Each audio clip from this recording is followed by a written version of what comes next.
ដោយសារភ្ញៀវគាត់ទៅសារថាឆ្ងាញ់ច្រើនបងគុណភាពខ្ពស់ហើយនឹងការវេចខ្ចប់នៅអនាម័យជំរាបសួរបងខ្ញុំឈ្មោះវ៉ាន់សៃអាតជាម្ចាស់ហាងកាហ្វេសូយ៉ាកាហ្វេបងសម្រាប់ទីតាំងផ្លូវនៅផ្លូវ1966ជាប់សាលា Western នៅភ្នំពេញថ្មីបងសម្រាប់ខ្ញុំជាម្ចាស់អាជីវកម្មមួយខ្ញុំស្គាល់ទឹកដោះគោច្រើនប្រភេទដែរបងមានទឹកដោះគោស្រស់ទឹកដោះគោខាប់ទឹកដោះគោក៏ដែរបងសម្រាប់អាជីវកម្មកាហ្វេទឹកដោះគោដែលស័ក្តិសមបំផុតគឺទឹកដោះគោដែលមានគុណភាពខ្ពស់ហើយនឹងការវេចខ្ចប់នៅអនាម័យហើយនឹងលាយជាមួយកាហ្វេត្រូវជាមួយរសជាតិកាហ្វេបងសម្រាប់ទឹកដោះគោខាងកាហ្វេខ្ញុំបានប្រើមួយរយៈពេលនេះភ្ញៀវគឺការឡើងបានរឿងច្រើនលាយជាមួយកាហ្វេទៅឆ្ងាញ់ហើយ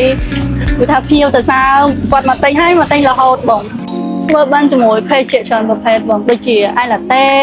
អាយម៉ូកាអាយកាពូឈីណូកាហ្វេទឹកដោះគោអាយជាមួយនឹងប្រភេទ Frappe